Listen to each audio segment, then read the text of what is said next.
ఇవాళ జరిగిన Mutyalamma temple market PS లిమిట్స్లో ఉన్న టెంపుల్ అక్కడ జరిగిన ఇన్సిడెంట్ గురించి just to brief every one exactly ఏం జరిగింది. ఈ ఇన్సిడెంట్ రిలేటెడ్ చాలా స్పెక్యులేషన్స్ వస్తున్నాయని తెలిసింది. సో అందుకే ఇది ఒకటి అందరికీ కమ్యూనికేట్ చేద్దామని exactly what has happened. So మీ అందరికీ తెలిసిందే, ఇవాళ ఈ హిందుత్వ ఆర్గనైజేషన్స్, హిందూ ధార్మిక సంఘాలు ఒక బంద్ కాల్ ఇచ్చారు. అండ్ బంద్ కాల్తో పాటు ఒక ర్యాలీ తీయాలని, ఒక పీస్ఫుల్ ర్యాలీ అని తీస్తామని ఇన్ఫర్మేషన్ ఉండింది. ఇట్లాంటి దీనికోసం ఒక 3000+ పబ్లిక్ ఆల్ ఓవర్ సిటీ నుంచి గ్యాదర్ అయ్యారు. మాంకాళి మార్కెట్, ఆర్పేట్, గోపాలపురం ఈ ఏరియాస్లో, ఈ పోలీస్ స్టేషన్ పరిధిలో సిటీలో వేరే వేరే ప్రాంతాల నుంచి వచ్చారు పబ్లిక్. అండ్ ఈ ర్యాలీకి ఒఫీషియల్ పర్మిషన్ అయితే ఏమీ తీసుకోలేదు. సో పీస్ఫుల్గా మేము ప్రొటెస్ట్ చేసుకుంటామని ఇన్ఫర్మేషన్ చెప్పారు. సో అక్కడికి వస్తున్న ర్యాలీ స్టార్ట్ అయిన తర్వాత వీళ్ళు ఒక 2 పార్ట్స్లో డివైడ్ అయిపోయారు. దీనికి విహెచ్పి, బజరంగ్ దళ్ ఇట్లాంటి ఆర్గనైజేషన్స్ కాల్ ఇచ్చినారు వీళ్ళందరికీ వస్తానికి. 2 పార్ట్స్లో డివైడ్ అయిపోయి వాళ్ళు ఒక పార్ట్ మెట్రోపోలిస్ హోటల్, ఇక్కడ గోపాలపురం పోలీస్ స్టేషన్ లిమిట్స్లో ఉన్న మెట్రోపోలిస్ హోటల్, ఒక పార్ట్ అక్కడికి, ఇంకో పార్ట్ ఏమో ఇక్కడ ముత్యాలమ్మ గుడి దగ్గరికి గ్యాదర్ అవుతాం జరిగింది. సో వాళ్ళు గ్యాదర్ అవుతున్న టైంలో మా రెగ్యులర్గా ఈ ఇన్సిడెంట్ జరిగినప్పటి నుంచి కూడా మా పోలీస్ డిప్లాయ్మెంట్ ఏరియాలో ఉంది. సో వాళ్ళు ఆ టైంలో కూడా ఉన్నారు. అండ్ సడన్గా వీళ్ళు అన్ప్రొవోక్డ్ ముత్యాలమ్మ టెంపుల్ దగ్గర ఉన్న గ్యాదరింగ్ వాళ్ళు ఈ మస్జిద్, అక్కడ ఒక లోకల్ మస్జిద్ ఉంది ఏరియాలో, ఆ మస్జిద్ సైడ్ వెళ్తాం స్టార్ట్ అయ్యారు. ఆ టైంలో అండ్ చాలా స్లోగనింగ్ చేస్తాం స్టార్ట్ చేయారు. అసలు ఆ స్లోగనింగ్లో ఇట్లా మస్జిద్ని డిమాలిష్ చేయాలని అట్లాంటి స్లోగన్స్ ఇస్తే అగ్రెసివ్గా అక్కడ దాని సైడ్ మూవ్ అవుతాం స్టార్ట్ అయ్యారు. అది ఆపాలని మాకు అక్కడ ఉన్న ఫోర్స్ వాళ్ళని స్టాప్ చేయాలని ఫస్ట్ చాలాసార్లు వాళ్ళతో మాట్లాడాను. నేను కూడా అక్కడే ఉన్నా ఆ టైంలో, అక్కడ రీచ్ అయ్యాను. ఆ టైంలో రీచ్ అయ్యి నేను కూడా వాళ్ళకి చాలాసార్లు కౌన్సిలింగ్ చేయాలని, మాట్లాడాలని అటెంప్ట్స్ చేశాము. మైక్ తీసుకొని కూడా మాట్లాడాలని చాలాసార్లు ట్రై చేశాము. లోకల్ పబ్లిక్ అంటే ఆ ఏరియాకి కుమ్మర బస్తీలో ఉన్న పబ్లిక్ కూడా మాకు కొందరు వచ్చి సపోర్ట్ చేసి వాళ్ళు కూడా చాలాసార్లు మాట్లాడాలని ట్రై చేశారు వీళ్ళతో. టెంపుల్ మేనేజ్మెంట్ వాళ్ళు, ఇప్పుడు ముత్యాలమ్మ టెంపుల్కి ఎవరు యాక్చువల్ మేనేజ్ ఎవరు చేస్తున్నారో వాళ్ళు కూడా వచ్చి వీళ్ళకి డీసెంట్ చేయాలని, మాట్లాడాలని ట్రై చేశారు.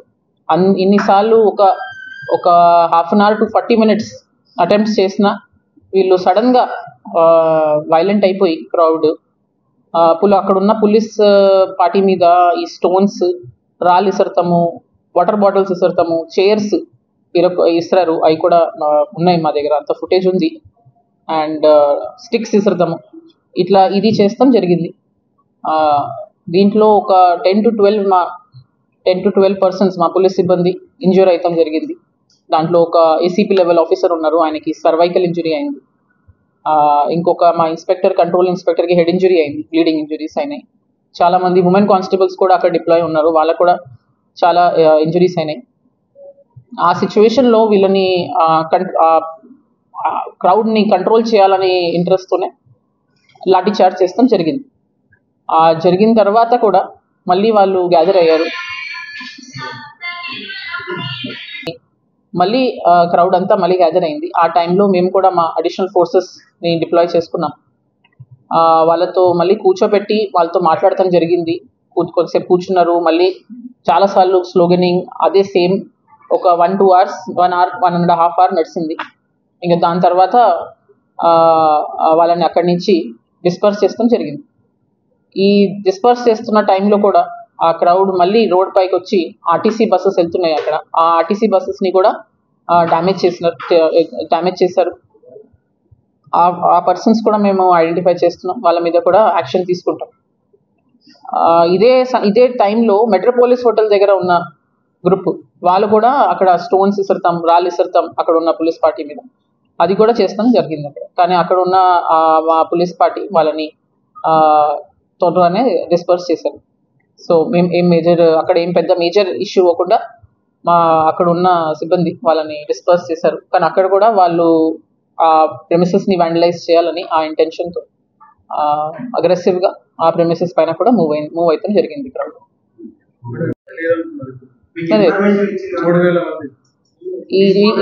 ఈ సంఘటన జరిగిన తర్వాత జరిగింది ఇంత.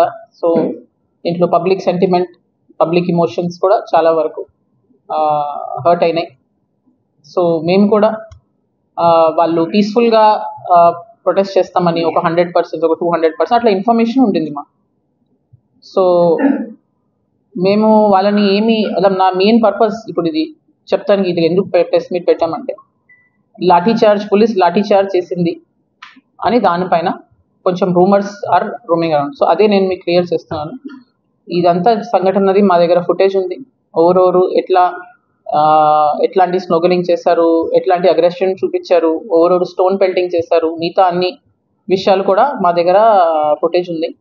So as a last resort చాలా వాళ్ళతో రీజనింగ్ చేసిన తర్వాత, వాళ్ళని కన్విన్స్ ట్రై చేసిన తర్వాత, ఇక మా ఫెయిర్ అండ్ ట్రాన్స్పరెంట్ మేనర్లోనే చేస్తాం. సో దీని గురించి ఎట్లాంటి రూమర్ మాంగరింగ్, ఎట్లాంటి స్పెక్యులేషన్ ప్లీజ్ చేయకండి. ఇదే మా request to the public, to the media. Thank you. నేను అట్లా అదేమన్నాను. ఇమీడియట్గా మేము వాళ్ళతో క్రౌడ్ మీరు చూడొచ్చు, మేము యాజ్ సూన్ యాజ్ మేము మా సైడ్ నుంచి యాక్షన్ తీసుకుంటాం స్టార్ట్ చేసాము, వాళ్ళు కంట్రోల్లో వచ్చారు. కానీ ఇది చాలా సెన్సిటివ్ ఇష్యూ. ఇది రెగ్యులర్ ఇష్యూ కాదండి. It is a very sensitive issue. అందరు సెంటిమెంట్స్ చాలా హర్ట్ ఉన్నాయి, ఎమోషనల్గా ఉన్నారు. ఇట్లాంటి టైంలో మేము కూడా as police cases and take action. Sides ఇప్పుడు మాకు ఇంజురీస్ అయినాయి, మా మీద స్టోన్ పెల్టింగ్ అండ్ అవన్నీ చేశారు. రిటర్న్ చెప్పులతో కొట్టారు, చెప్పులు వేశారు, ఇవన్నీ జరిగింది. రిటర్న్లో మేము కూడా మైల్డ్ లాఠీ చార్జ్ చేశాం కాబట్టి వాళ్ళకి కూడా కొన్ని ఇంజురీస్ అయ్యాయి. సేమ్ కౌంటే ఉండొచ్చు అండి రఫ్లీ. ఇప్పుడు ఈ కేసు ఇంకా అండర్ ఇన్వెస్టిగేషన్ ఉంది. సో ఇప్పుడు ఈ ఇన్సిడెంట్ అయిన తర్వాత మళ్ళీ వేరే ఇన్సిడెంట్స్ అయినాయి అని చెప్తున్నారు. అవును. సో ఇప్పుడు మేము ఈ కేసు ఇన్వెస్టిగేషన్ గురించి మాట్లాడుతున్నాం కాబట్టి దానికి ప్రీవియస్ ఏమైనా ఉందా కనెక్షన్స్ అవన్నీ ఇన్వెస్టిగేషన్లో ఉన్నాయి. ఆల్రెడీ హోటల్ మేనేజర్, ఓనర్ వాళ్ళ మీద కూడా కూడా అరెస్ట్ చేస్తాం జరిగింది. ఈ కేసు లీవ్ చేశారని, ఆయనకి హీజ్ ఇన్ సీరియస్ ఇంజురీస్తో ఉన్నాడు హాస్పిటల్లో. డాక్టర్ వాళ్ళకి రిమాండ్కి గో హెడ్ ఇస్తేనే మేము ఇమీడియట్గా ఆయన రిమాండ్ చేసేస్తాం. అండ్ ఫర్దర్ ఆయన హిస్టరీ, యాంటిసిడెంట్స్ అన్నీ తెలుసుకున్న తర్వాతనే రీసెంట్గా ప్రెస్ నోట్ ఇచ్చడం జరిగింది. దాంట్లో ఆయన డీటెయిల్స్ అన్నీ ప్రీవియస్గా కూడా ఒక 2 ఇన్సిడెంట్స్ అట్లాంటి 2 FIRs ఉన్నాయి ఆయన మీద మహారాష్ట్రలో. సో ఆ కేసెస్లో కూడా ఎట్లా అయింది ఇన్వెస్టిగేషన్ అండ్ దాన్ని కూడా దీనికి కనెక్షన్ ఎట్లా ఉంది అన్ని ఫైనలైజ్ చేసుకొని మేము కేసుని ఫైనలైజ్ చేస్తాం. ఇప్పుడు కేసు అండర్ ఇన్వెస్టిగేషన్ ఉంది. సో అందుకే ఇంకా further details will give as it progresses. ఇవన్నీ రూమర్స్ అండి, దీస్ ఆర్ ఆల్ రూమర్స్. ఇది ఏం నిజం కాదు. నాకు కొందరు వచ్చి చెప్పారు అది అప్పుడే ఆన్ ది స్పాట్ వాళ్ళ డౌట్ కూడా క్లియర్ చేశాను. వాళ్ళు చెప్పే పోస్టులు కూడా మేము చూసాము, అవన్నీ వాళ్ళకి అప్పుడే we have cleared it. So ఇది just rumour mongering. So again I'm telling, అని ఏమి హాస్పిటల్లో ఉండి హీఈస్ నాట్ పోస్టింగ్ ఎనీథింగ్. ఇది అంతా రూమర్స్. మేము ఇది వెరిఫై కూడా చేసాము. ప్లీజ్ ఇట్లాంటి రూమర్స్ని మీరు ఫర్దర్ బ్రాడ్కాస్ట్ చేసి పబ్లిక్లో ఇట్లా స్పెక్యులేషన్ రేస్ చేయకండి. రైట్.